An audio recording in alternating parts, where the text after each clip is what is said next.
the sky, go higher and higher. You leave it all behind. You leave it all behind. Donc bonjour à tous, c'est Mister Call of et je nous retrouve pour une nouvelle vidéo, cette fois-ci une nouvelle fois sur ce Call of Duty Black Ops 3 pour aujourd'hui un nouveau gameplay, donc un gameplay qui ne sera pas en entier malgré que ce soit sur de la domination hardcore, tout simplement parce que j'ai supposé que la première partie du gameplay que je vous poste actuellement n'était pas de trop bonne qualité pour valoir le coup d'ennemis en entier, c'est-à-dire que c'est vrai qu'en première manche de ce gameplay je suis mort beaucoup de fois et on n'est pas à l'abri dans une partie de faire une première manche merdique et de faire une super manche lors de la deuxième manche de domination, ou l'inverse, on fait une super première manche et la deuxième manche est mauvaise. Donc c'est vrai que j'ai pas jugé bon de vous proposer la première manche où j'étais mort plus d'une dizaine de fois, tandis que là je vais réaliser une bonne petite série en domination hardcore et qui va être très bien associée avec le sujet de commentaire que je vous poste aujourd'hui. Donc c'est vrai qu'aujourd'hui, comme vous avez vu au titre, nouveau titre de vidéo et nouveau projet de vidéo, parce que tout simplement j'ai lancé un projet de vidéo qui s'appellera la vidéo tutoriel de la semaine. Donc c'est à dire que en fait sur ce Black Ops 3, j'en conviens bien que certaines personnes arrivent à jouer sur ce Black Ops 3, mais je suis sûr que certains d'entre vous ou d'autres personnes qui ne connaissent pas encore ont des difficultés à jouer sur ce Black Ops 3 et qui ont peut-être besoin de conseils et d'aide afin de réussir mieux sur ce Black Ops 3. C'est donc pour ça que j'ai voulu lancer ce petit projet où en fait je ferai une vidéo par semaine sur un sujet différent, tutoriel, qui pourra vous aider à vous améliorer sur ce Black Ops 3. Donc aujourd'hui ça va être comment spawn kill sur Black Ops 3, plus particulièrement en domination, parce que c'est on va dire le mode de jeu majeur auquel je joue, mais avant cela on va présenter le gameplay. Donc j'étais à la Razorback avec le camouflage diamant comme vous le voyez, parce que j'ai débloqué ce camouflage sur mes mitraillettes après les avoir montés tout en or. Donc on était donc sur la map infection et j'étais donc en domination hardcore avec les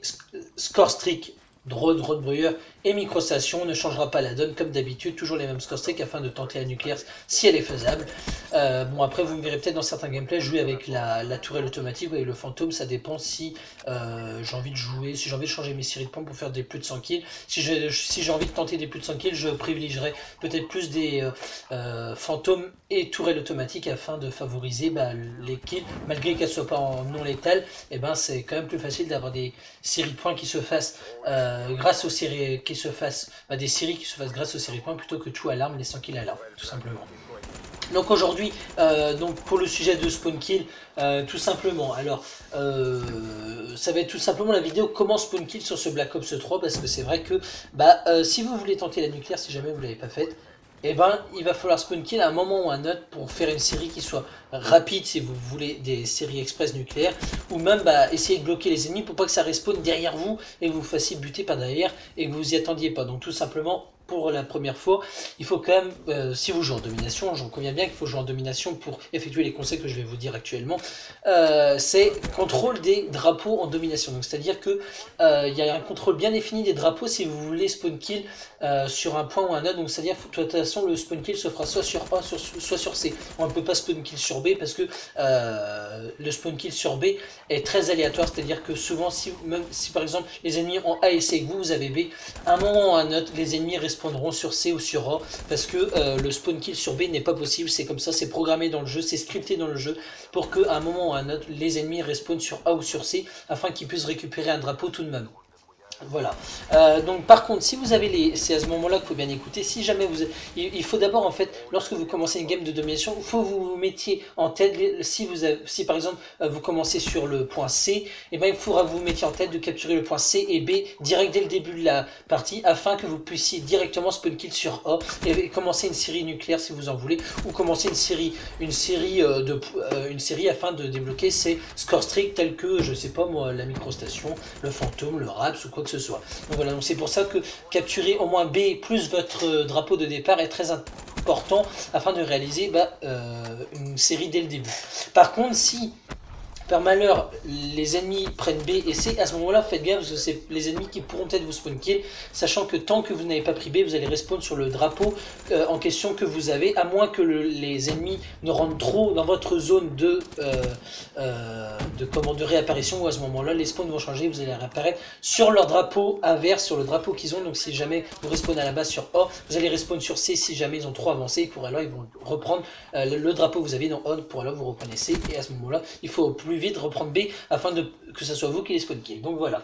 donc la position des alliés va être très important aussi, tout simplement parce que la position des alliés va faire que les spawns ne vont pas changer. C'est à dire que si vous voulez spawn kill, il faut que ce soit seul vous qui soyez dans le spawn ennemi, parce que si vous êtes 2 ou 3, les spawns vont automatiquement changer, parce que le jeu va comprendre que vous êtes trop dans le spawn et que vous avez envie de reprendre le point en question, et donc du coup automatiquement les spawns vont changer. C'est comme ça, c'est le jeu qui est scripté pour ça. Donc en fait il faut au maximum, en fait si vous êtes en série, il faut que vous soyez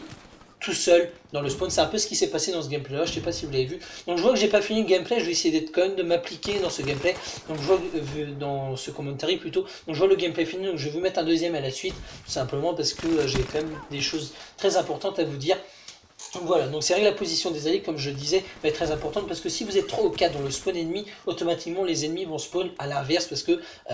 ils vont pas spawn alors que vous êtes sur les spawns, quoi. Je veux dire, sinon ils vont se faire spawn trap, donc c'est à dire que dès qu'ils apparaissent, vous les voyez réapparaître et vous les butez. Non, il faut être tout seul pour qu'ils puissent spawn sur leur point. Comme ça, par exemple, si vous êtes par exemple, on prend une zone de C sur le mode infection, par exemple, sur infection du moins, sur la map infection, par exemple vous êtes sur le coin gauche du drapeau C, pour alors ils vont respawn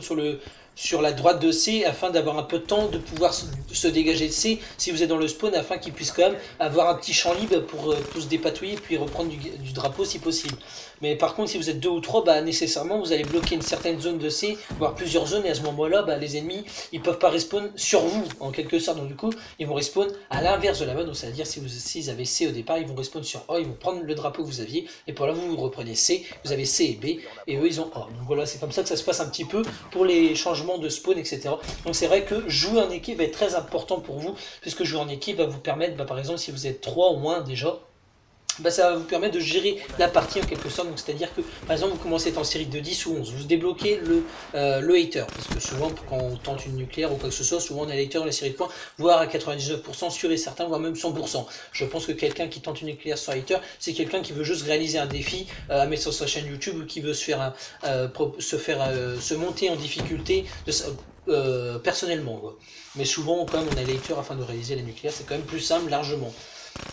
C'est vrai que le jeu en équipe va être très intéressant, parce que imaginons vous êtes à 11 ou 12 d'affilée, vous pouvez demander aux gens au micro avec qui vous jouez de sortir du spawn dans lequel vous êtes. Par exemple vous avez A et B et les ennemis spawn sur C, vous demandez à vos 2 ou 3 personnes avec qui vous jouez, ou alors si vous êtes full team à 5, vous demandez aux 5 joueurs de garder A et B derrière vous, et de vous laisser tout seul sur C afin de les spawn kill. Si vous êtes tout seul et que vous ne franchissez pas la zone de drapeau C, par exemple, à ce moment-là, le spawn ne changera pas, vu que les spawns sont assez vastes sur une certaine zone de domination. Par exemple, je prends Fringe sur C, par exemple, souvent il y a la grange au milieu, et puis il spawn soit derrière la grange, ou soit du côté, derrière le camion, un petit peu, là, je sais pas comment je vais vous dire ça, mais en gros, il y a une certaine zone sur C où ils peuvent respawn. Donc si vous êtes à un bout de C, ils vont respawn de l'autre côté, ce qui leur permet d'avoir une marge de déplacement avant qu'ils se fassent repérer en quelque sorte, quoi. Malgré c'est assez rapide quand t'as l'éditeur, parce que tu vois de suite où ils sont. Et je sais pas si tu m'as compris, mais je pense que tu m'as suivi quand même. Je pense quand même que c'était compréhensible ce que je viens de dire. N'empêche que si vous êtes tout seul sur C et que vous ne franchissez pas la position de C, je le répète bien, si vous ne passez pas sur le drapeau en question, ça ne changera pas les spawns. Par contre, si vous passez la zone de drapeau, c'est-à-dire par exemple vous avez C, vous savez, vous avez le sort de cercle qui vous permet de capturer le drapeau. Si vous passez dessus à ce moment-là, le spawn changera automatiquement, parce que le jeu va considérer que vous voulez prendre le drapeau, et à ce moment-là, les spawns changent directement, parce que tout simplement c'est un sorte de script automatique qui va faire que le jeu va reconnaître que les alliés veulent reprendre le point C, donc du coup vont spawn sur A. Donc c'est à ce moment là qu'il faut faire gaffe aux alliés qui sont sur A, qui pensaient qu'il n'y aurait pas d'ennemis, et puis finalement changement de spawn inattendu, et finalement les ennemis spawn derrière vous, donc c'est à dire par exemple ceux qui protègent B, protégeaient, putain je sais même plus dire protéger B, croient que les ennemis vont respawn sur C, et finalement vu que vous êtes passé sur le capture kill, donc c'est-à-dire sur le capture flag plutôt, donc sur le drapeau en question des ennemis, bah les ennemis vont spawn derrière les alliés qui protègent B, à ce moment-là, bah c'est buté par l'arrière et ça fait très mal lorsqu'on est dans ces grilles. Donc voilà. Donc les séries de points, donc je considère que les séries de points, il faut quand même avoir des séries de points les plus appropriées, qui soutiennent le plus le joueur, donc c'est-à-dire du drone brouilleur et de la microstation, voire du noyau énergétique, malgré que du noyau énergétique qui fait référence un peu à la bombe IUM, mais qui est très peu utilisée, puisqu'elle est assez spéciale, vu qu'elle est destructrice, cette bombe IUM, puisque c'est un sort de noyau, ils appellent ça, que tu poses au sol, et c'est un peu comme un gardien, bah, tu peux le détruire, c'est un peu comme si tu posais un gardien, sauf que ça fait couper toute l'électricité ennemie, tout simplement. Ça fait bon UM, tout simplement. Voilà une série, les séries de points. Souvent pour tenter la nucléaire, on est sur du drone brouillard et microstation. Après pour ceux qui veulent tenter, je sais pas moi, de plus de 100 kills, souvent on va être sur du fantôme, microstation orbitale et puis RAPS si vous voulez tenter du plus de 100 kills. Je pense que c'est ça le plus approprié, tout simplement. Donc voilà, ensuite on va voir les déplacements. Donc c'est vrai que les déplacements, j'en reviens aux séries de points rapidement, c'est vrai que les séries de points, si vous avez le drone, la microstation et le drone brouilleur, bah, suivant où vous voyez que vos ennemis sont, vous savez qu'ils respawnent toujours. Par exemple vous avez le point A et B, et qu'ils ont le point C, bah, grâce au drone, vous voyez les points rouges arriver sur votre minimap et vous savez, bah, tant que vous voyez des points rouges aux alentours de C, vous vous dites que les spawns n'ont pas changé. Par contre, si vous voyez qu'à un moment, vous êtes autour de C et qu'il n'y a plus un point rouge lorsque les pulsions de drone passent sur la minimap et vous voyez plus un point rouge autour de vous, vous vous dites, c'est à ce moment-là, il faut que vous fassiez le tilt que les ennemis ne sont... je me suis trop avancé sur C et sûrement les ennemis en respawn de l'autre côté là, donc c'est-à-dire sur A. Parce que souvent les ennemis, lorsqu'il y a un tournage de spawn, ils ne spawnent pas sur B, hein, ça spawn sur A ou sur C, suivant où sont la position des alliés et où vous êtes, tout simplement. Donc pour alors, là, il faut vous dire, bah, ils ont spawn sur A. Après, le hater, c'est encore plus simple, parce que là, à l'instant T, bah, vous savez où sont les déplacements ennemis, tout simplement. Donc, voilà. Ensuite, pour les déplacements, c'est vrai que les déplacements, bah, du coup, vont être très très importants. C'est le plus important pour pas faire tourner les spawns. C'est-à-dire que vous pouvez spawn kill sur C. Par exemple, vous avez les points A et B. C'est que des exemples, parce que c'est comme ça qu'on image un peu la chose. Si vous avez par exemple les points A et B et que bah, vous savez que ça va spawn sur C, n'essayez pas d'aller leur foncer dessus, parce que c'est comme ça. Faut pas être trop gourmand, ok, c'est ça que je veux dire. C'est-à-dire que quand vous avez les haters, vous avez tendance à essayer de faire des triples, des quads, etc. Vous êtes à 20, vous avez envie de faire une triple et une quad dans votre série, et là vous faites buter par un qui respawn juste derrière vous, parce que des fois ça peut spawn kill, ça peut spawn juste à 2 mètres de vous, hein, ça peut spawn juste derrière vous ou quoi que ce soit, parce que des fois bah, les spawns c'est comme ça, hein, ça peut être foireux aussi, suivant les programmations, etc. Enfin je sais pas comment vous dire ça, mais c'est vrai que des fois vous êtes sur C et ça spawn tout autour de vous, vous en avez tué 4, mais finalement les 4, vous croyez que vous allez changer spawn, vous êtes sur C, mais finalement les 4 respawn tout autour de vous, les 4 que vous avez voulu faire une quad, à ce moment-là, bah, vous ne pouvez pas enchaîner sur 4 qui ont spawn à différents points, parce qu'ils ne spawnent pas à 4 au même point, ils tombent pas à 4 l'un sur l'autre, non, ils spawnent à différents points, et à ce moment-là, ils vous ont vu, hein, c'est des humains qui sont derrière leur écran, donc ils savent à peu près dans quelle zone ils sont, sachant qu'il n'y a pas de kill cam, donc en hardcore, ça respawn direct, donc vous n'avez pas fait 40 mètres le temps entre le temps où vous êtes tué et le temps où ils ont réapparu, donc ça va être où vous êtes, et lorsqu'ils sont à 4 à être réapparus, souvent, bah, ils arrivent vite à vous contourner, et à ce moment-là, ils sont un peu vigilants, et ça que vous êtes dans la zone, et vous faites buter rapidement, et lorsque vous êtes à 28 ou 29, comme ça peut m'arriver régulièrement, ça fait mal. Donc faites gaffe à vos déplacements, c'est vraiment très important. Donc n'avancez pas sur une position, s'ils ont une seule position les ennemis, attendez qu'ils viennent à vous, ils viendront à vous à un moment ou à un autre. Donc c'est vrai que ce qui est emmerdant, c'est quand vous lancez un hater et que du coup les alliés ça vous sont vos ennemis, donc du coup vous volent des kills, ça c'est aussi emmerdant et c'est rageant, et donc du coup vous avez tendance à essayer d'avoir le plus de kills possible pour débloquer un deuxième hater si vous êtes en solo, ce qui m'arrive souvent, et souvent quand je vois les alliés qui me pique tous mes kills alors que c'est moi qui m'ai cassé les pieds,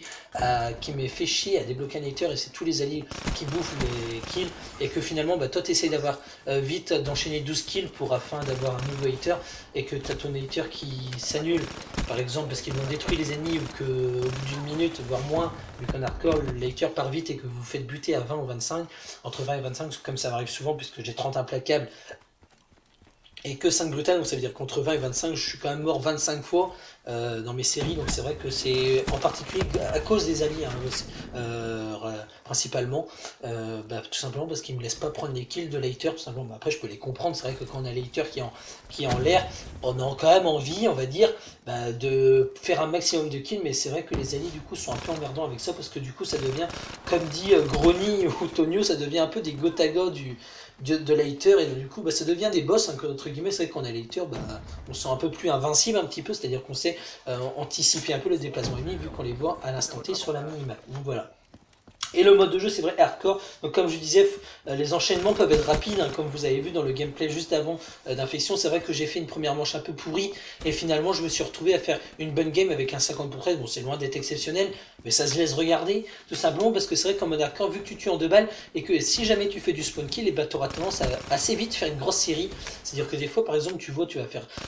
un peu de la merde au début de partie, tu vas mourir 7-8 fois, et tu auras fait que 2 kills, tu auras du 2 pour 8. Et juste à un moment, je sais pas précis, bah t'as une série qui va commencer où tu vas faire un sanguinaire sans pitié, mais en 30 secondes, l'histoire de 30 secondes, parce que les ennemis vont respawner autour de toi, tu vas commencer à être chaud à moitié dans ta partie, et finalement tu vas commencer à avoir l'hater. L'hater, il va te donner la position des ennemis, ce qui va te permettre de débloquer un nouveau drone. Par exemple, tu joues la tourelle, une nouvelle tourelle, et finalement tu commences à faire une série où tu es un impitoyable, implacable, etc. Et finalement tu commences à faire une bonne série, ce qui fait que tu fais un bon gameplay, et finalement en 3-4 minutes, par exemple, bah, tu as débloqué le nucléaire, comme ça peut arriver à certaines personnes. Pour ma part, pour le moment, j'ai qu'une seule nucléaire, donc c'est vrai que ma nucléaire s'est plutôt bien passée, mis à part, vous allez voir, parce que ma nucléaire va arriver assez vite sur ma chaîne YouTube, mis à part que les alliés me cassent les couilles, parce que j'ai failli de me la faire buter, j'ai failli de me faire buter quand même à 29, parce qu'il y a un allié qui m'a bloqué.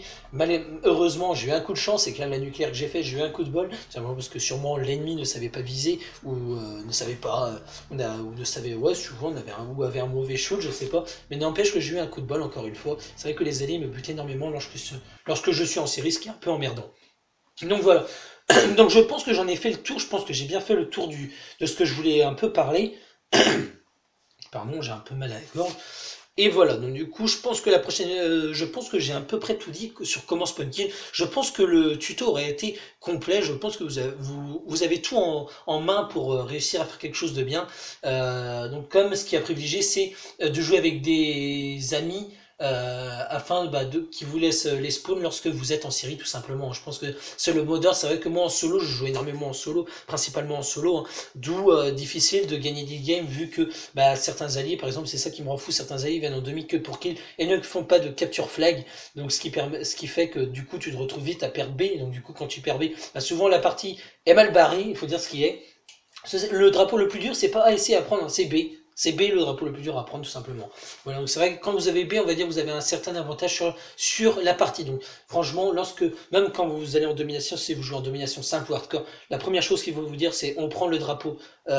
sur lequel on réapparaît dès la première fois, et ensuite on va directement à tous sur B. Et une fois que vous avez B, après vous êtes tranquille. Après, vous n'avez plus qu'à aller sur le drapeau seul qu'à l'ennemi. Et pour alors, c'est parti, feu patate, on entame la série et c'est parti. Donc voilà, donc le prochain tuto, ça sera, si j'arrive à le faire, comment débloquer les plus gros score streak du jeu Black Ops 3, donc c'est-à-dire essayer de débloquer later, l'unité de GI et l'espèce de mitrailleur de spray, je sais plus comment il s'appelle, si le vaisseau mère. Je vais essayer de réaliser un gameplay d'ici une semaine là-dessus, sur ce vaisseau mère, sur l'unité de GI et sur la microstation orbitale, essayer de débloquer ces 3 séries de points. Afin de voir un peu, parce que c'est vrai qu'on n'a pas vu beaucoup de vidéos YouTube qui présentent un peu les derniers score streak du jeu, parce que je pense que personne ne met de vaisseau mère. Moi, j'ai jamais vu un vaisseau mère arriver sur une map auquel j'ai joué. Bon, après, il y a que 16 kills à effectuer dessus, mais t'as Lighter, c'est bon, t'as réussi ton truc, hein. Donc je pense que je vais essayer de faire une vidéo là-dessus. C'est vrai que j'ai toujours fait une vidéo sur Jackal of, tuto comment débloquer les plus gros kill streak au score streak du jeu. Là, c'est les score streak. Et c'est vrai que là, je vais essayer de mettre, du coup, microstation. Comment microstation, unité de GI, donc c'est les espèces de robots qui courent, et puis vaisseau mère, et ainsi vous donner un peu, à mon avis, est-ce que ça vaut le coup d'aller jusqu'à 16 kills d'affilée pour débloquer ce vaisseau mère, ou 15 ou 14 kills, je me rappelle plus, pour débloquer cette unité de GI, voir si ça fait du kill ou rien du tout. C'est vrai que peut-être le fantôme est plus approprié qu'un vaisseau mère, peut-être que ça fait autant de kills, je sais pas, ça sera un comparatif, ça sera dans la vidéo tutoriel de la semaine prochaine, tout simplement. Donc je pense que le tuto aura été complet, j'espère que ça vous aura plu, j'espère que ce type de vidéo vous plaira. Je pense que ceux pour lesquels qui ont un peu de mal à Black Ops 3, qui ont besoin de quelques conseils, même moi je connais pas tout sur Black Ops 3, même des fois je regarde des vidéos de certains youtubeurs qui me donnent des conseils et ça me fait plaisir. Donc c'est vrai que si ça peut vous aider, je serai content pour ma part. Si ma vidéo aura aidé quelqu'un, aura aidé plusieurs personnes peut-être, donc voilà. Donc sur ce, moi j'espère que cette vidéo vous aura plu. Sur ce, on se retrouve très vite pour une prochaine vidéo. Allez, ciao, bye bye.